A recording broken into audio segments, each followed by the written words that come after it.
Hello viewers, আসসালামু আলাইকুম। কেমন আছেন সবাই? আশা করি ভালো আছেন। ভিউয়ার্স, আজ আপনাদেরকে নিয়ে এলাম আমার ছাদ বাগানে। এটি হচ্ছে আনার গাছ। এটি অস্ট্রেলিয়ান জাতের আনার। এই গাছগুলো অন্যত্র ছিল, এগুলাকে আমি ফাইনালি আমার ছাদে সেট আপ দিয়ে দিয়েছি এবং খুব তাড়াতাড়ি এই বালতিগুলোকে আমি চেঞ্জ করে বড় ড্রামে দিয়ে দিব। এটি 20 লিটার বালতি। তো আনার গাছ অনুযায়ী এই বালতিগুলো অলরেডি ছোট হয়ে গিয়েছে। এই বালতিগুলোকে আমি খুব তাড়াতাড়ি চেঞ্জ করে দিব। আমি আসলে ধাপে ধাপে সব সময় চেষ্টা করি ধাপে ধাপে বালতিগুলো চেঞ্জ করার জন্য। ছোট যে চারাগুলো সেগুলো আমি এই যে 8 লিটার বালতিতে দিয়ে দিয়েছি।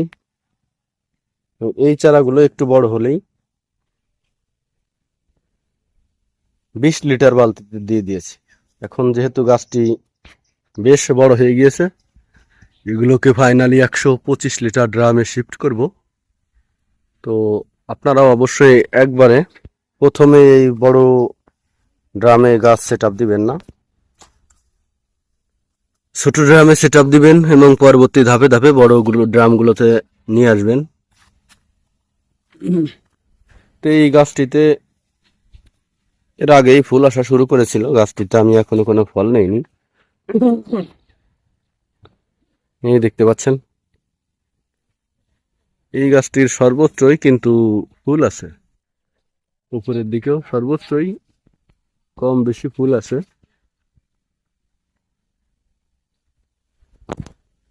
তো এই ফুলগুলোকে আমি রাখবো না। এই দেখতে পাচ্ছেন ঝাঁকে ঝাঁকে ফুল। এই ফুলগুলোকে আমি রাখবো না, এই ফুলগুলোকে আমি ছিঁড়ে দিব। কারণ সবাই জানে যে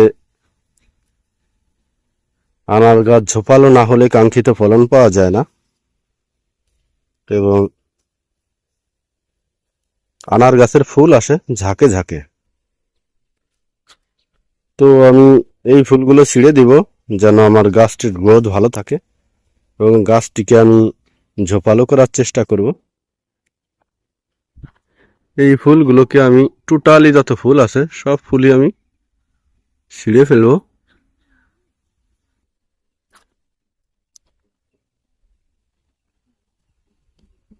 যেন পরবর্তী সময়ের জন্য গাছকে পরবর্তী ফলনের জন্য গাছকে আমি প্রস্তুত করতে পারি। আমি যদি এখন এই ফুলগুলো রেখে দিই তাহলে গাছে কিন্তু কোনো গ্রোথ থাকবে না। তো গাছে গ্রোথ আনার জন্য এবং পরবর্তী ফলনের জন্য প্রস্তুত করার জন্য আমি এটিকে প্রুনিং করে দিব এবং গোড়ায় খাবার দিয়ে দিব। তো আপনারা চাইলেও পরবর্তী ফলন লক্ষ্য করে এভাবে গাছের যত্ন নিতে পারেন। আর আমরা সবাই জানি যে স্ত্রী ফুলে ফল হয় এবং পুরুষ ফুলগুলো প্রাকৃতিকভাবেই ঝরে যায়। তাই যত পুরুষ ফুল আছে সেগুলোকে অবশ্যই ফেলে দিতে হবে। একটা সময় দেখবেন ঝাঁকে ঝাঁকে স্ত্রী ফুল আসা শুরু করেছে এবং সেগুলোই ফলন হবে।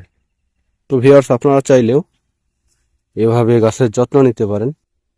আজ এ পর্যন্তই। পরবর্তী আপডেট পেতে চ্যানেলটি সাবস্ক্রাইব করেন। ধন্যবাদ সবাইকে, ভালো থাকবেন সবাই।